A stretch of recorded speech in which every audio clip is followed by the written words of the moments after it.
Tonight, we're happy to be here. The bestiary was a kind of a composite. Everybody contributed their thoughts about these animals. And the animals could be what we call real animals, or they could be imaginary animals. But remember that imaginary to one person is real to somebody else. So there were many animals that you may not see today, but they were real enough in the past. What we've done is we've used music to kind of enrich the talking about the animals, and basically some of the music is about the animal, like Una Panthera is about a panther, and on the other hand, some of the music just seemed like good music for that animal. So that's how we chose them when we did this program back in 2002, and we have now resurrected the program with some new folks, and we hope you enjoy it. After each animal, if you feel like clapping, please go ahead. Because I've got to say, there's a secret agenda, which is I get to change instruments if you do. So what we've got here is little snapshots. And we hope that together it'll give you a very nice rounded sense of the animal kingdom. Oh, if you're interested in CDs and DVDs, which some people still are, I understand, there are a bunch in the back there. And we thought that people might be interested in our instruments, but we'd rather do an instrument show and tell afterwards rather than before. So why don't we do the concert first, and then we'll do that.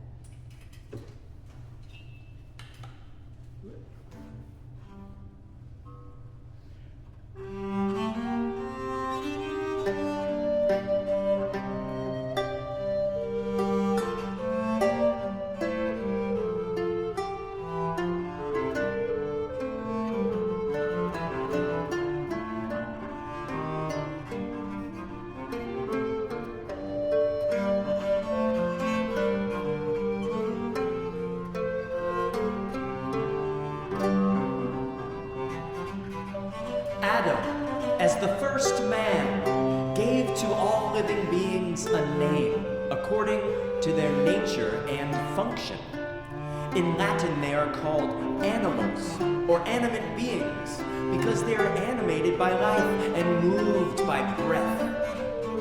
Quadrupeds are so called because they go on 4 feet, quatuor pedibus. They are stags, fallow deer, and wild asses, not under man's control.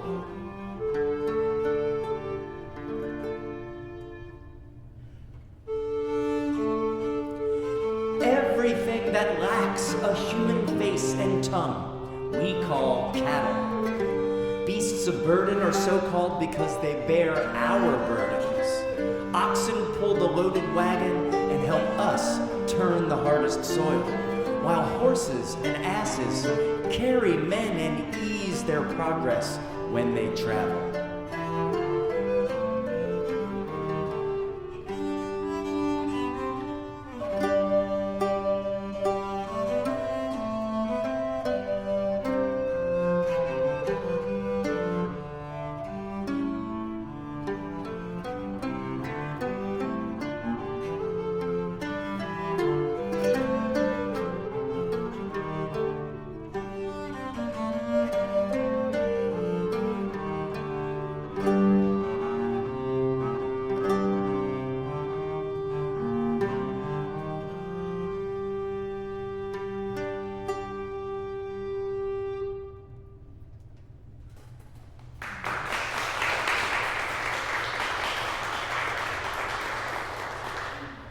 Once, cats were all wild. But afterward, they retired to houses, so now there are plenty of them in all countries. This beast is wonderful nimble, setting upon her prey like a lion by leaping. She hunts both rats, all kinds of mice and birds, eating not only them, but also fish, with which she is best pleased. A cat is much delighted to play with her image in a glass. If she beholds it in water, she leaps down into the water, which naturally she does abhor. But if she is not quickly pulled forth and dried, she dies from it, because she is impatient of all wet. It is needless to spend any time thinking about her loving nature to man.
Is a puny animal.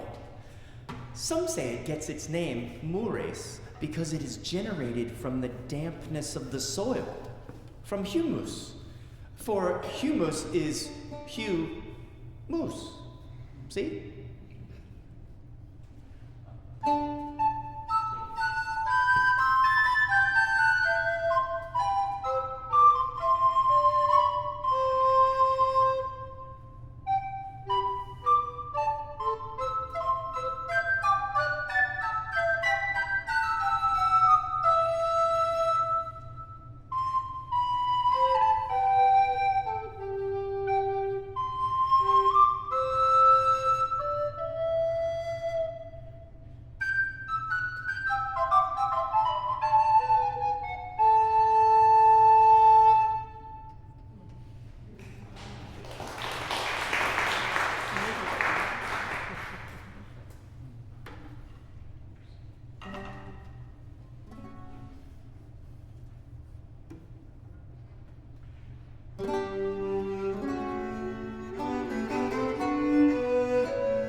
Strange things indeed are seen in the sea world. Men say that mermaids are like to maidens in breast and body, but not so below. From the navel netherward nothing looks human, for there they are fishes and furnished with fins. These prodigies dwell in a perilous passage where swirling waters swallow men's vessels. cheerily they sing in their changeable voices that are high and sweet and hopeful of harm. This song makes shipmen forget their steering and sink into drowses, and deeply they dream. For their vessels are sunken, their voyages over. But wise men and wary will turn from these wiles and often escape that evil embrace, being warned of the mermaids. Surely this monster, half fish and half woman, must harbor some meaning.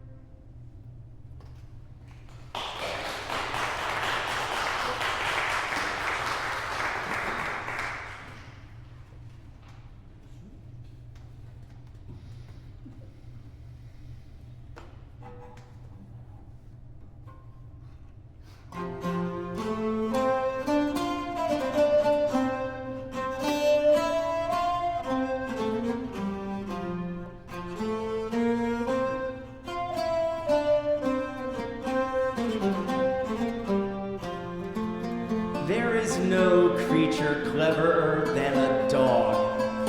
They have more understanding than any beast. Indeed, dogs have often produced evidence to convict criminals.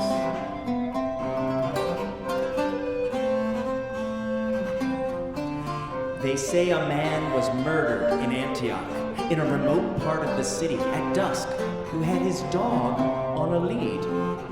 A certain soldier, servant to the dead man, had done the killing in the hope of plunder. Hidden now by the gathering dusk, this fellow had cleared off elsewhere. The body lay unburied, surrounded by a dense crowd of onlookers. The dog stood by, weeping for his master's woe with a piteous howl.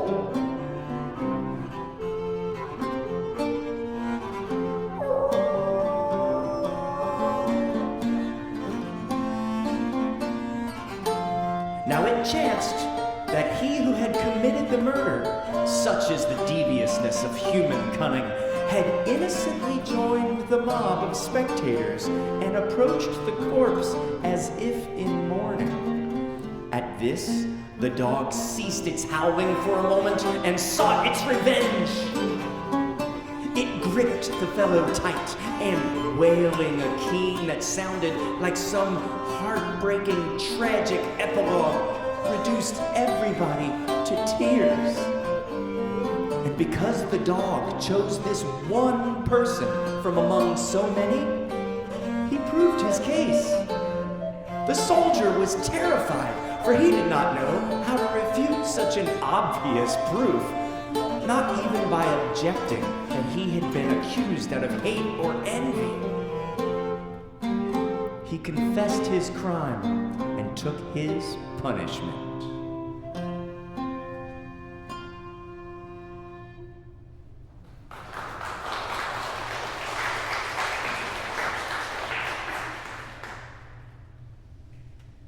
The spiritedness of horses is great.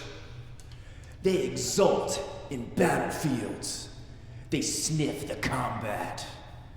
They are excited to the fight by the sound of a trumpet, inflamed by the war yell.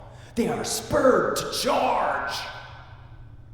They are miserable when conquered and delighted when they have won. They recognize their enemies in battle and go forth toward their enemies with a bite.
Vulpes the fox gets his name from the person who winds wool, volupis.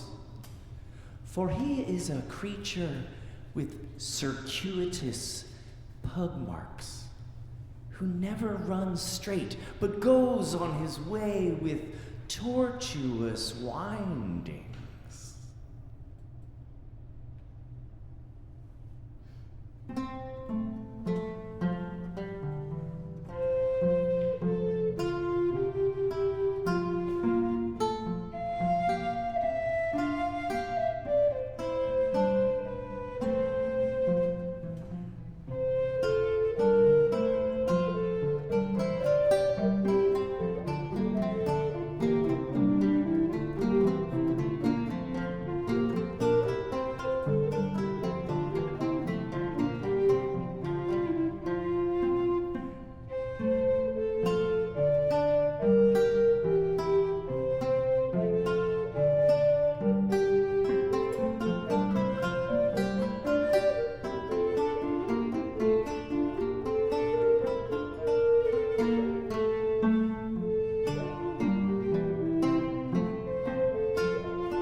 The worm is an animal that is born out of meat or wood or any earthly thing without mating. There are earthworms and water worms and air worms and flesh worms and leaf worms and fruit worms and wood worms and clothes worms. The leech is a water worm, so called because it sucks blood.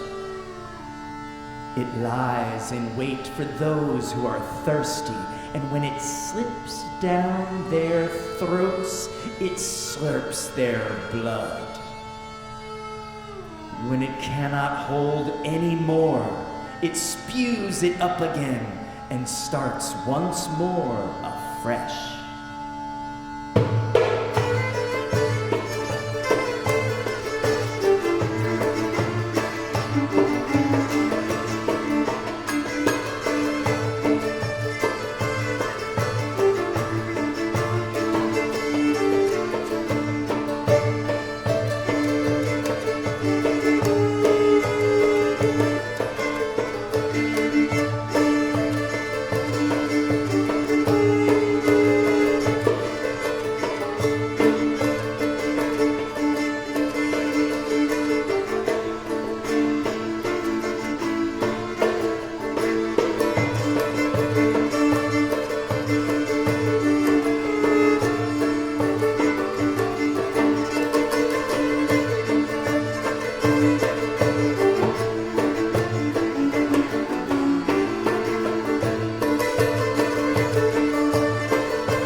There is an animal called a panther that is most beautiful and excessively kind. When a panther has dined and is full up, it hides away in its own den and goes to sleep. After 3 days, it wakes up again and emits a loud belch. and there comes a very sweet smell from its mouth, like the smell of allspice. When the other animals have heard the noise, they follow wherever it goes, because of the sweetness of this smell.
There are beings that they call satyrs, with quite agreeable figures, but with movements of ceaseless pantomime.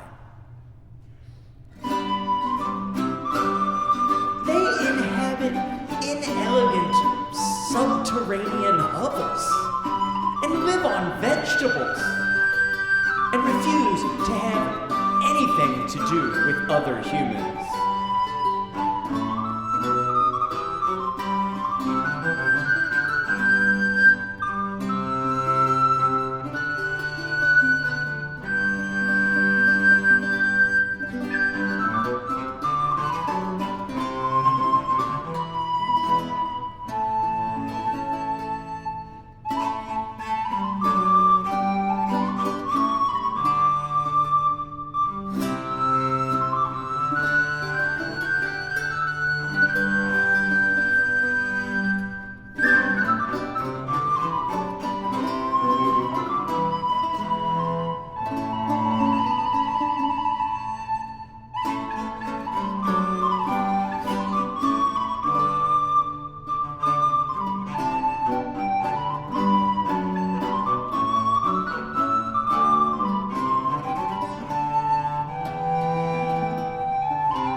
Now, all birds are called birds, but there are a lot of them. For just as they differ from one another in species, so do they in diversity of nature. Some are simple-minded, like the pigeon, others astute, like the partridge. Some subject themselves to the hand of man, like the hawk, others shun it, like the garamantes. Some are delighted with human society, like the swallow, others, like the rock dove, prefer a secret way of life in desert places. Some only feed on the corn that they find, like the goose, while others eat flesh and turn their minds to thieving, like the kite. Some congregate, that is, fly in flocks like starlings and quail. Others are solitary, that is, go singly, pillaging by cunning, like the eagle, the hawk, and others of that sort. Some squeak, like the swallow. Others breathe out the most beautiful songs, like the swan and the blackbird, while others again imitate the words and voices of men, like the parrot and the magpie.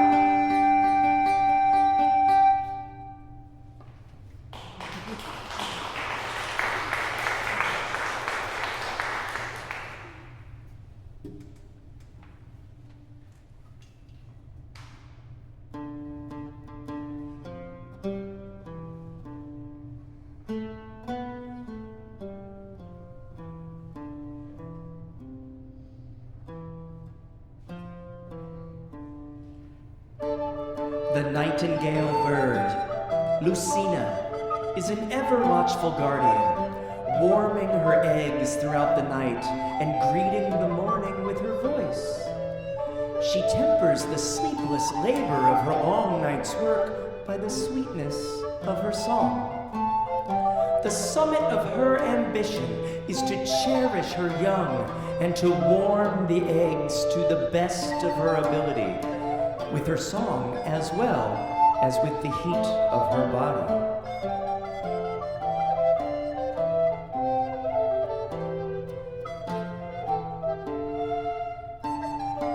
In imitation of this bird, the poor but honest woman who toils so that bread may not be lacking for her babies, but lightens the burden of poverty by nightly song, no matter how well she may sing, imitates the nightingale by the diligence of her devotion.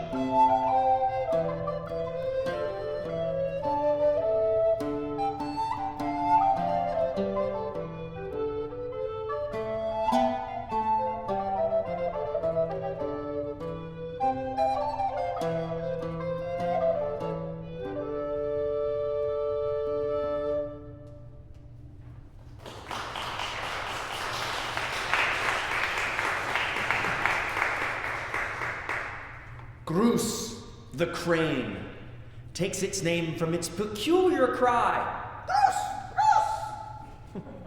The low, continual muttering sound they make to each other. Grus! They manage their campaigns in proper military formation. Unless there should be a high wind which might prevent their light bodies from going straight ahead to their destination, they eat sand and small stones to give themselves ballast. What is more, while they hurry along, they follow one particular pathfinder, and she, confident of her navigation, flies at the front of the formation. She scolds the laggards as she flies and controls the column with her voice. Whenever she becomes hoarse, another leader takes her place.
The turtle dove gets her name from her cooing. She is a shy creature and always lives in the crests of the mountains, where she dwells in lonely solitude. For she shuns the houses of men and takes to the woods.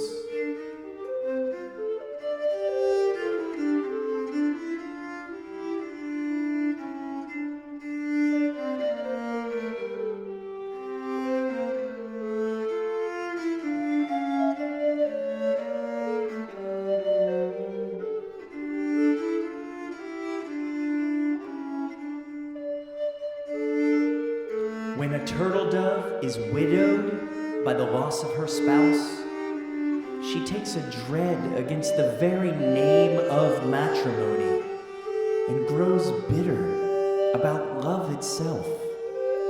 So she refuses to repeat the experience.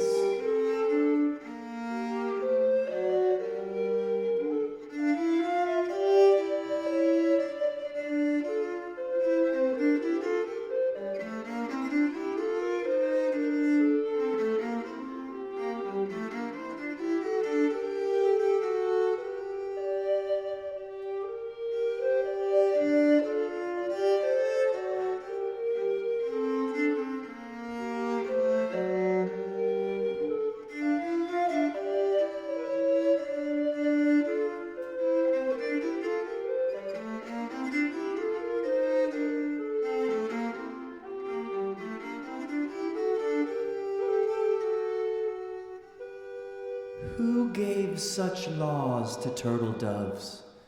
If I look for a man who did, I cannot find one.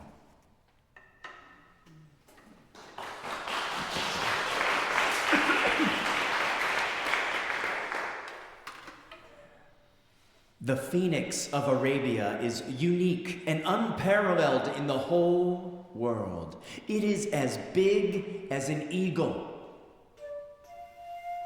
Its neck is yellow and bright as gold.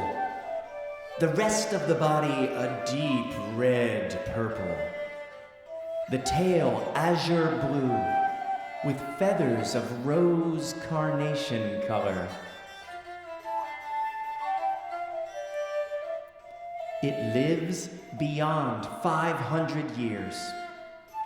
When it notices that it is growing old, it builds itself a funeral pyre after collecting some branches of cinnamon and frankincense trees, and on this, turning its body toward the rays of the sun and flapping its wings, it sets fire to itself of its own accord until it burns itself up.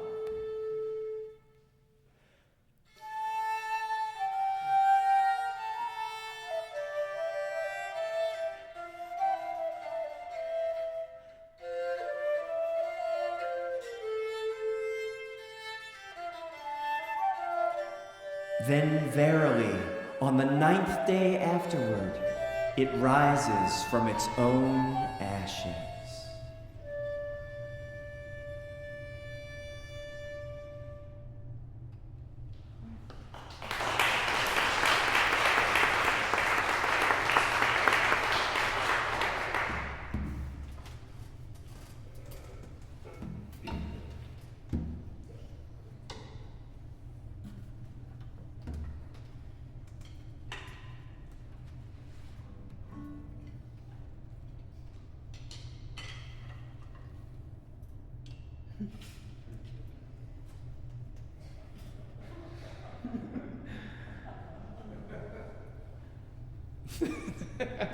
Right. Fully artist. Being now come to the discourse of the lion, justly styled by writers the king of beasts, I cannot choose but remember a pretty tale. Androcles, a servant, ran away from a senator of Rome and came into Africa, into the solitary places of the fields and the sands of the wilderness. There he was so scorched with the heat of the sun that at last, finding a cave, he went in to take refuge, and this cave was a lion's den.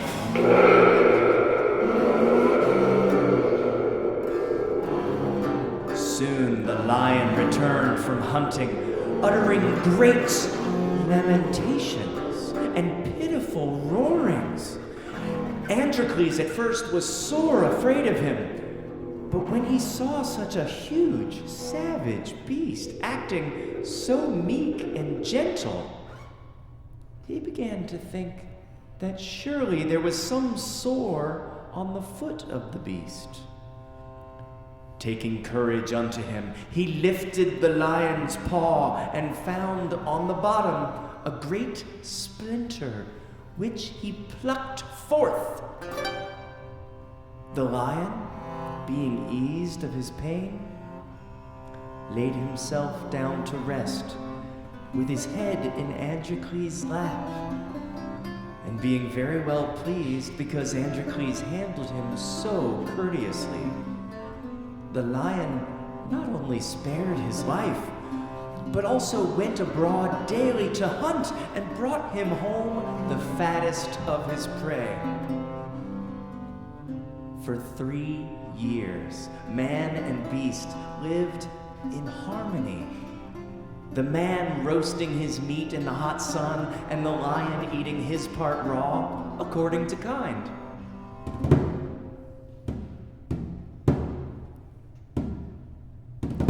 On a day when the lion had gone hunting, Androcles was apprehended by Roman soldiers. When he told how he ran away from his master, a senator of Rome, they sent him home again, where he was condemned to death, to be torn into pieces by wild beasts. Now it fortuned also that shortly after Androcles was taken, the lion with whom he had lived so long, looking for his companion and man-friend, was also captured and sent to Rome. When Androcles was brought forth to his execution and cast in among the savage beasts, scarce able to stand upright from fear and terror, a lion looked steadfastly upon him and then came towards him softly and gently, smelling him like a dog and wagging his tail. It was his old friend, who gently licked his hands and legs, nuzzling him all over. And both of them began to congratulate each other, Androcles by stroking and kissing the lion, and the lion by falling down prostrate at his feet. Then Caesar sent for Androcles and asked him the cause of that rare and prodigious event.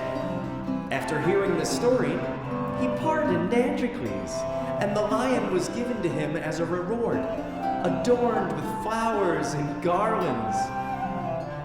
And all the men that saw them or met them said, "Here goes the lion that was this man's host, and here is the man which was this lion's physician."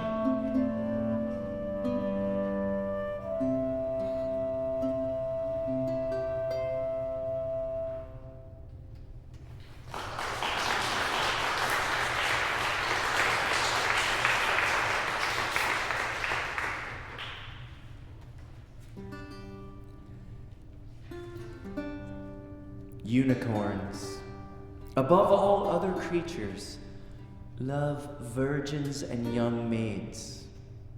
At the sight of them, they grow tame and come and sleep beside them. Indian and Ethiopian hunters use this to take the beast.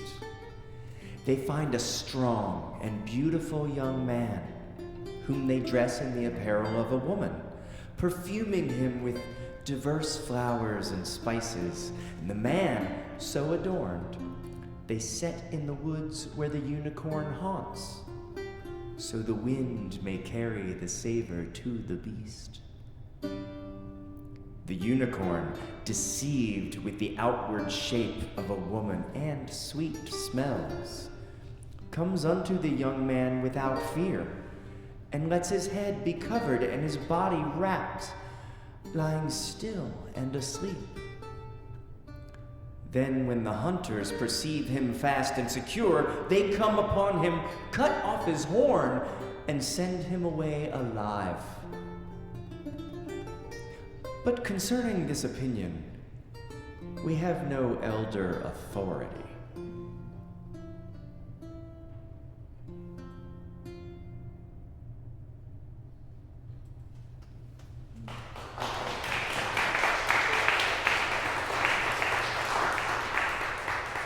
Apes are so called because they ape the behavior of rational human beings.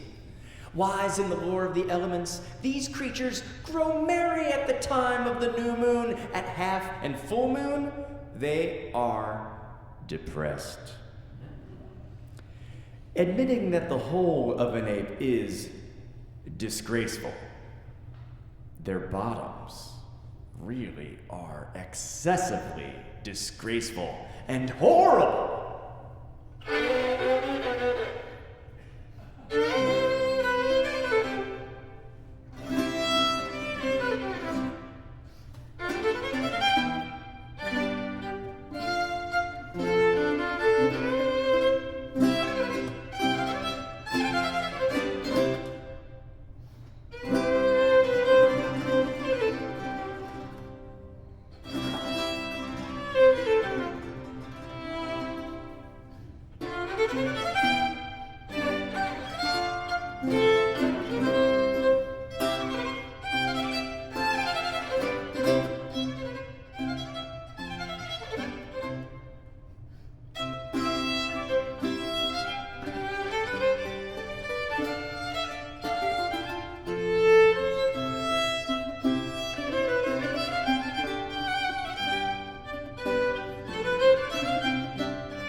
Beasts, in the wild sense, are creatures such as lions, panthers and tigers, wolves and foxes, dogs and apes, and all that roar and rage with their mouth or tongue.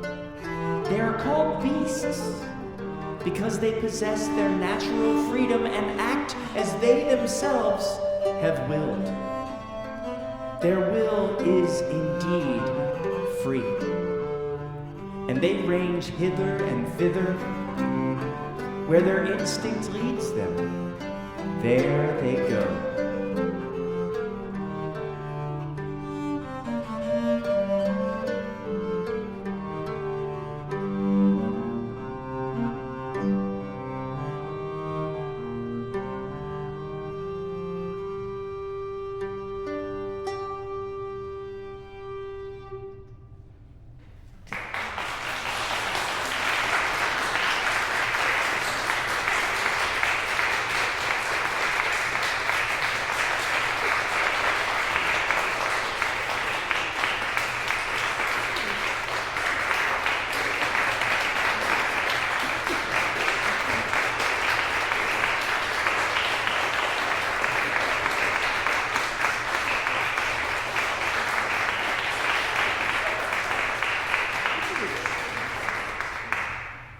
Okay, want to hear about what we've got?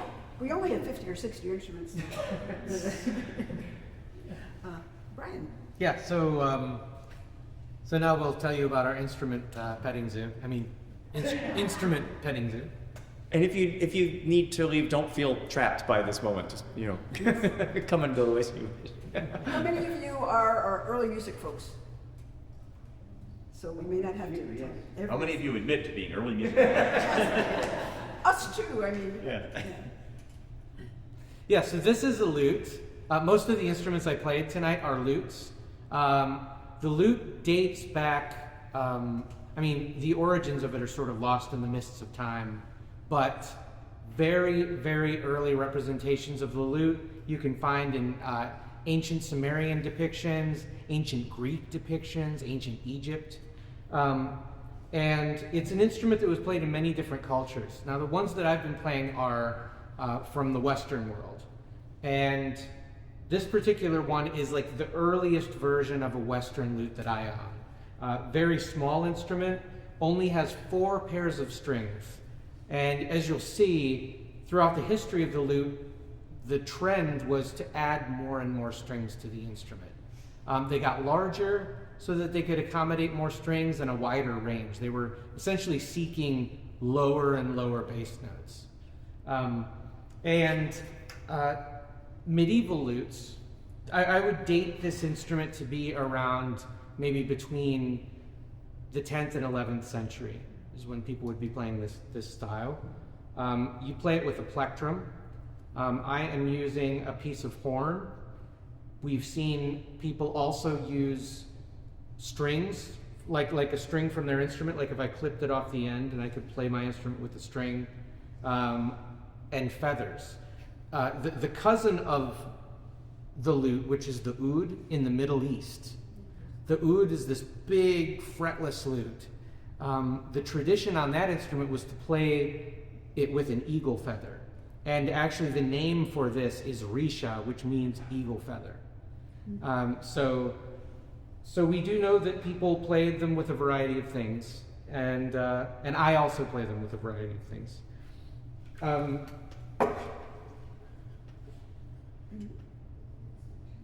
Next, I'll tell you about this instrument, which is called the Citole, C-I-T-O-L-E. It appears again in many different manuscripts from the medieval era, as early as the 11th century and throughout the 15th century. It comes in many different shapes and sizes. This one is based off of a manuscript called the Cantigas de Santa Maria, which is one of the most important manuscripts for people like us who like to play medieval instruments, because it's like a comic book full of people playing musical instruments. So you can see the instruments that were being used in that era, what kind of designs were used. You could see them next to people, so you know roughly what the size of them were, how many strings were played, how they were being played, what kind of ensembles they were being played in. If there's an instrument like this next to a drum, you know that that's the kind of ensemble that would have been used back then. And we don't know much about the strings of these instruments because none of them survive. We know that a lot of strings used gut, just like Renaissance and Baroque instruments. I read in a Welsh manuscript, there was a harp that used golden strings. And I wanted a different tone for this instrument than my other instruments, so I got golden strings to put on it. And it gives it a very different sound. I mean, you can hear the sound of the lute.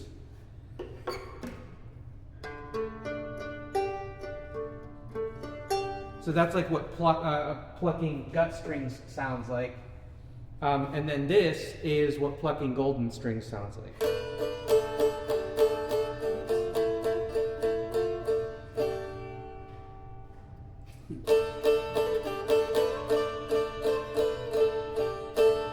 So a lot more metallic, a lot brighter, and they go out of tune more frequently. And they're harder to tune, actually, because the tiniest fraction of a turn of a peg with a metal string increases the pitch drastically.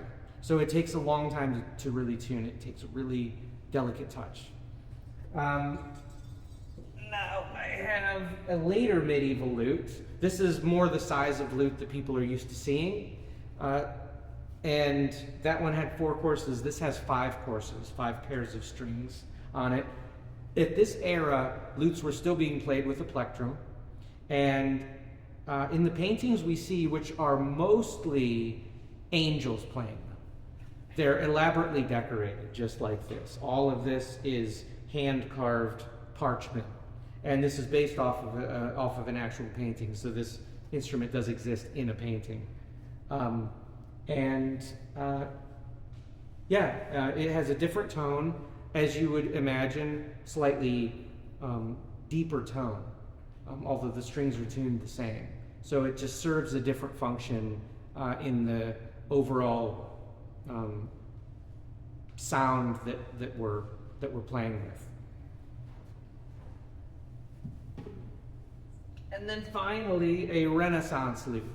Renaissance lutes came about when people wanted to start playing polyphonic music on a lute. Do you know what polyphonic music is?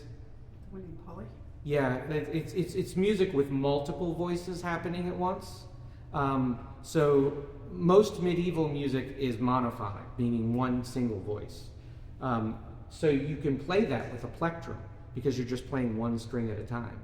But in order to play polyphonic music, you need to be able to pluck multiple strings at a time. And so they dropped the plectrum and started to pluck instruments with their fingers. But they had to construct the instruments differently because a plectrum makes a lute very loud. And then as soon as you drop that plectrum and start to finger pick, it gets really, really quiet. So they started making them very light so that it could compete with the medieval lute volume. And then, as I said before, they kept adding strings.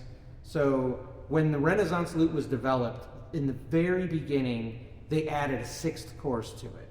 And the 6th course kind of rounded out the instrument because the top string is a G, and then the 6th course would have been a G. So the highest and lowest strings were the same note. But that wasn't enough for the luthiers who were building the instruments, nor was it enough for the players of the instruments. So they just kept wanting to add more and more strings. This is a 7 course. So this adds an extra 4th lower. And then, I don't have an instrument to show you, but this peg box that goes back here, they started making it go straight out and way out. Like this long.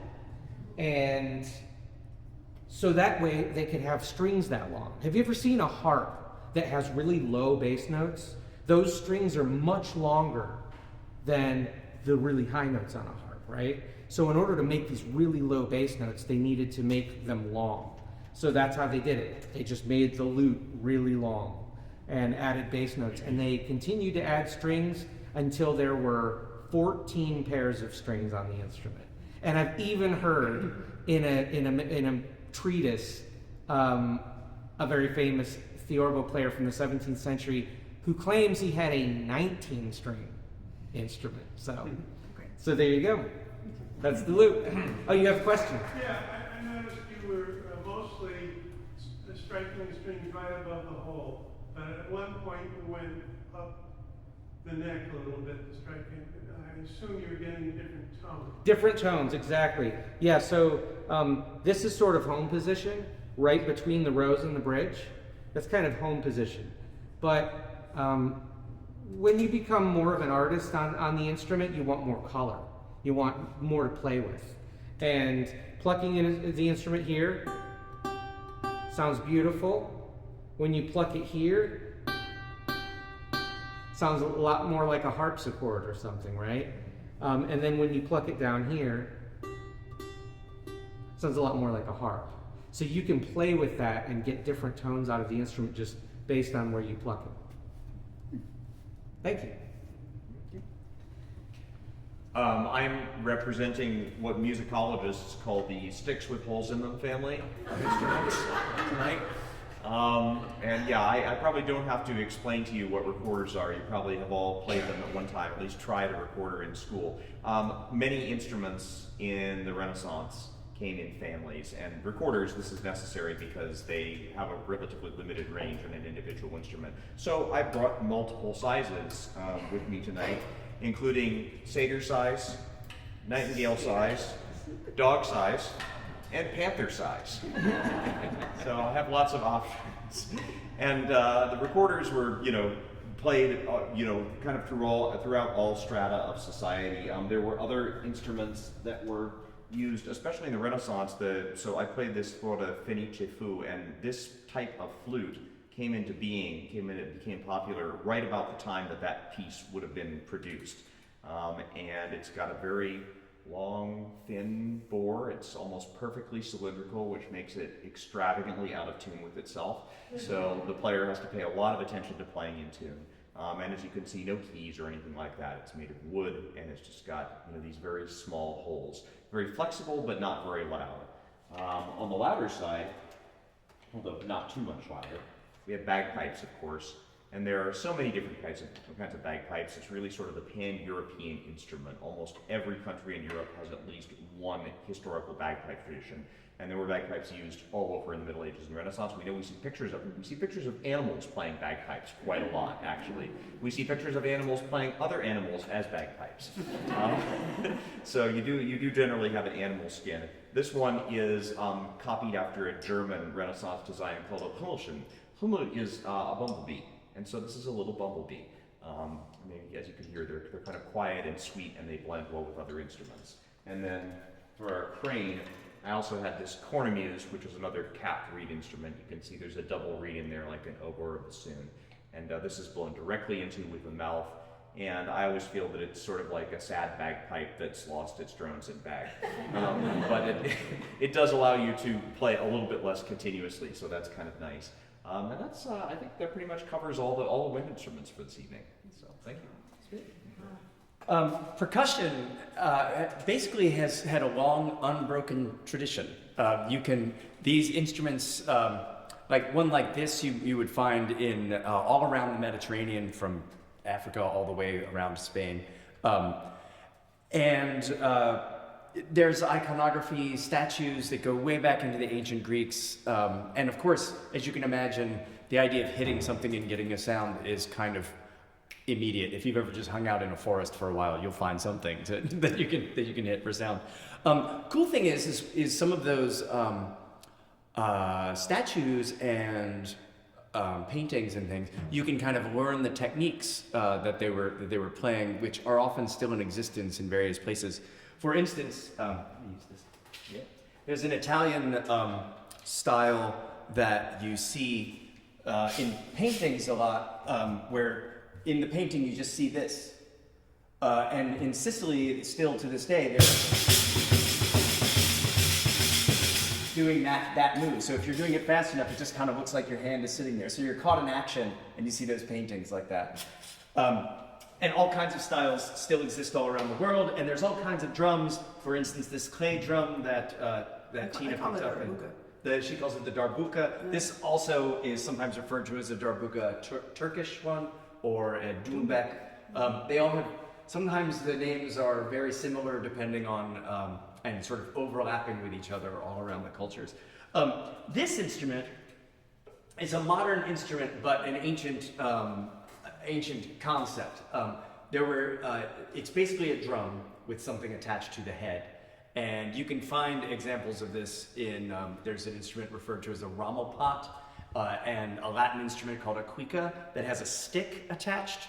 And the stick is actually inside the drum, so you rub on it with a wet stick and it sort of sounds like a monkey going.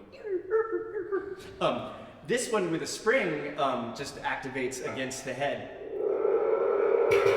and kind of sounds like something roaring. It's sometimes referred to as a thunder drum or a spring drum.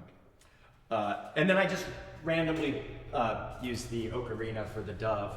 And Dan was telling me that there's a town in Italy where the ocarina became popular. Yeah, where we think it originated from. This is the town of Budrio outside of Bologna. And of course, you know, a globular flute, and this is basically like a recorder, but it's just in sort of a round form. And this type of flute goes way, way back in many, many cultures. In Europe, in the Americas, in Asia, they have globular clay flutes like this. Obviously, clay or earthenware. It's a very simple thing to sort of make an instrument out of. And these became popular in Italy in the 19th century. The name ocarina comes from the Italian oca, which is goose. And ocarina is a little goose. And you can see it does look a little bit like sort of a plucked goose. And it's got it's really great for things like imitating doves, not just geese, or more than just geese. So this is made by a maker in Budrio, where the ocarina originated, as far as we know, whose family has been making them for a long time. And his name is Fabio Menadio, and he is one of the foremost ocarina makers and players in the world. So fun stuff. Well, I bet you've seen these before, but I will talk about them now. So these are two medieval instruments. We know what they look like because of the Cantigas manuscript, because of pictures of people playing them, manuscripts, other manuscripts, and church walls and things like that. So this is a rebec, related to the Middle Eastern rebab. Yes. It comes in various sizes, but the smallest was the size that I used. It's tuned, that's a middle C. It's tuned in fifths. You can also tune it in fourths. You could also tune it in a combination of fifths and fourths, or whatever's going to be useful to you in the piece you're playing. But you can't hold it like a violin because it's round and it slides.